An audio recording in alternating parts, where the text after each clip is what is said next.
Now that you've seen all there is to see, I'd like to... Hey! No! Stop! Just calm down! Don't do it!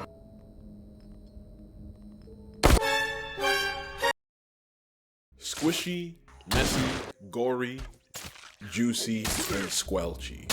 These are the words to be able to describe the experiences that a player might hear or have while playing The Walking Dead Saints and Sinners Chapter 2 Retribution. Jesus Christ, that is a long-ass title! Although it's definitely a gory mess, it's a good continuation of the first Saints and Sinners game. Taking place about 3 months after the first, your character and the environment of New Orleans have definitely changed and advanced. Hey, that seemed kind of wrong. The story and the interactions of the game have been so much fun, and so far it builds off of what was already a fantastic base game.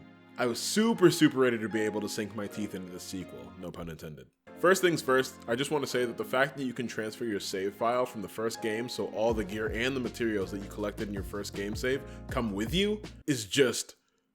oh, I love them for that. I may have not spent hundreds upon thousands of in-game days like some other people grinding out every single nook and cranny that the prequel had to offer, but I had about 50 plus in-game days and 50 plus real-life hours having a micro TV strapped to my face just to be able to scrounge up a decent amount of supplies as well as blueprints for newer weapons that I was happy as fuck to transfer over into the new game. What the fuck? What are you doing, guys? Really just made it feel like that they didn't just shove along all the players that invested a good amount of time into the first game, and it actually made it feel like a true continuation of your story.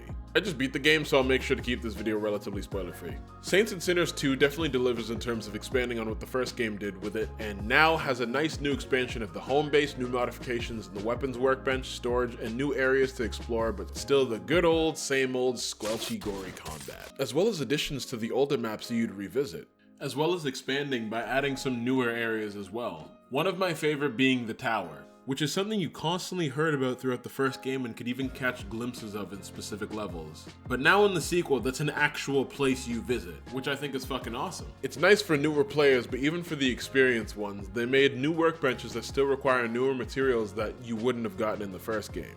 Yet once I scrounged up for newer materials for like 1 or 2 night raids, I was able to literally max out the workbenches the second I passed level 2. So you kind of still have to scavenge just a little bit to be able to upgrade them. It gives the player that reminder and recognition to like still go out and loot for stuff, but then it easily rewards you just for playing the previous game as well. Also, I don't know how the fuck the tourist managed to just sit at the back of the bus in a tiny ass mattress for the entirety of the first game, so I'm happy that bro finally got blessed with a bedroom and some nice ass magazines and some instruments. Ain't no fucking way I could play this. They didn't massacre my boy's bedroom. This is hashtag God's plan or some shit. They also kind of quote unquote closed off some of the previous areas that you could visit, with Old Town being completely overrun with walkers, which scared the ever living shit out of me. You can still access all these areas if you truly want to, but they're significantly harder to be able to navigate around since they're completely overrun with what feels like truly an endless amount of zombies attacking you. And when there's a stamina system in the game, there's only so long that you can manage to fight them off without getting absolutely annihilated. It's interesting to check out and attempt to see if you can actually manage to survive, but it's usually best to leave them alone unless you're an absolute savage or if it's story related. They also added the addition of night raids to every map, so then you can technically explore areas twice before going to sleep. And in addition, they created a whole trader route system that only takes place during the night, where you work with the exiles, which were traders and couriers that were kicked out of the tower faction like an Xbox Live party chat. Did y'all ever get the what's the shape of Italy bullshit? A fucking boot! And help out their trading network. They also leave a trail that you're supposed to follow with your UV flashlight so you can deliver requests of certain items in hopes for trading for better gear and loot. But luckily, once you find them, they're going to keep spawning in that specific place. So they made a significant use for all the junk items in the game. And instead of just using them to scrap for materials as you did in the previous game, which you still do now, it'll truly make you second guess whether or not the items that you carry actually have some sort of value to them. There's of course a visibility factor to zombies as well as enemies since you're harder to see at night. Unless you're destroying what's left of their survivor retinas with your bright ass flashlight, this is definitely what a good sequel would bring. Where it still feels familiar, but they bring a bunch of new mechanics to the game that change things up and keep it spicy. So I can say for sure that I had an absolute blast playing this game. Okay, see. Getting more desperate.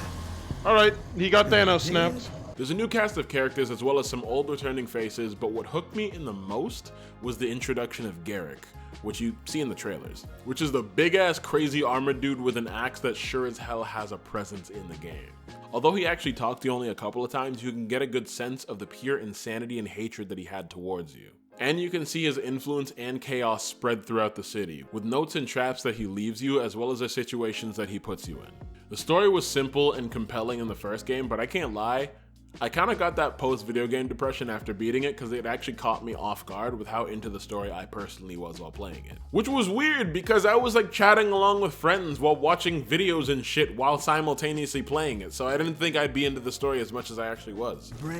Oh, this doesn't look good. Can I firebend now? They decided to go more in depth with the characters that you might have heard of previously, as well as having the war between the Reclaimed and the Tower actually come to a conclusion, with the Tower completely demolishing them. So now there's the Towers and Mama's influence spreading throughout the city. And although the tourist is literally the ultimate please leave me the fuck alone character of all time, the shit that you caused in the first game had a ripple effect into the second. Fuck you, dude. Gaining you quite the reputation from the Tower and Garrick, who both want your head. All because you simply just wanted to get some fucking loot in the reserve, bro. What the hell? The first game is all about getting into the reserve that had subpar loot, but the second game felt so much bigger because of you dealing with the consequences of your actions from the first game. There's also new variations of enemies and zombies as well, which show a nice amount of advancement and challenge towards the zombies you fight. With grenadier enemies that throw fucking grenades, what do you expect? As well as armored zombies. And both of these enemies also turn into zombies, which turn into the biggest pain in the ass zombies I've ever had to deal with. To be fair though, there's only one type of zombie in the Walking Dead universe. It's not like Dying Light or Left 4 Dead where there's several mutations, so this was a good way for them to add variation to the enemies and make them feel more difficult. It's also a much more difficult challenge with the amount of zombies sprawled within the areas, which actually helped me get rid of my gear fear and decided to take out some of my best weapons to combat the hordes. I would usually stock up on a ton of explosives and firearms, whereas in the first game I could probably manage to just get away with a shiv or something. But I guess having the advantage of playing the first game kind of left me chilling since I had like a fuck ton of materials. But I imagine brand new players would feel much more engaged with having to strategize and possibly ration between their supplies in their first playthrough.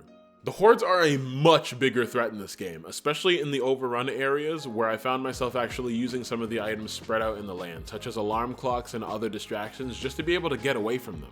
I didn't really get nearly as much of an overwhelming presence of danger as much in the first game, whereas the second game is easily looking to fuck your shit up.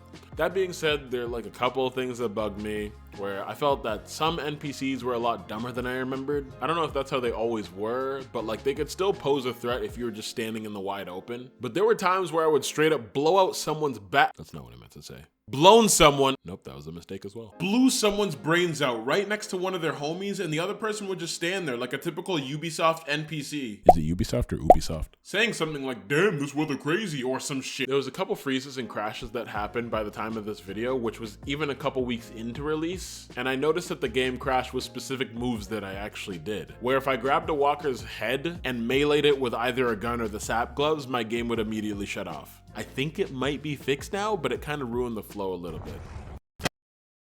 That crashed my game. That explosion was too hardcore that it crashed my game. I noticed some rifles still had a bit of a placement bug where they jump and jiggle out of your hand sometimes. And I noticed some enemies tended to spawn in impossible places, where I noticed that I was getting shot through the floor by an enemy that was levitating inside the floorboards of the school level. Like, what the fuck? Pawn King doesn't really sell you shit. I originally thought his character would be some sort of trader or store that you could visit and trade stuff with that would also give you missions along with the story, but he was only used for narrative purposes. They took out Horde mode, which kind of sucks, but it is what it is and hopefully they'll bring it back. And lastly, although I did very much enjoy their presence in the game, I wish the characters just had a little bit more screen time in it, either to be fleshed out more or just to see what they do. I may be thinking this because like in the previous game, we were constantly in contact with Casey throughout the entire game that really helped build that foundation and relationship.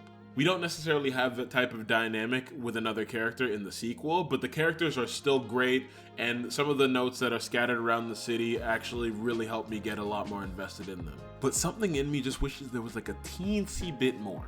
Regardless though, those were only a few totally fixable issues and it didn't manage to take away from the game, for me personally. So I overall had an absolute blast venturing through the bayou of New Orleans. I mostly like to focus on the good that these games deliver, even though they each have their own problems, but that's just how I like to personally look at things. If you care about the story, I definitely recommend playing the first one before the second one, also just because the first is a good game too and it shouldn't be disregarded. But regardless, the Walking Dead series still sticks as one of my top 10 favorite VR series on my personal list. But yeah, that's my take. Thanks for watching. Please like, subscribe, leave.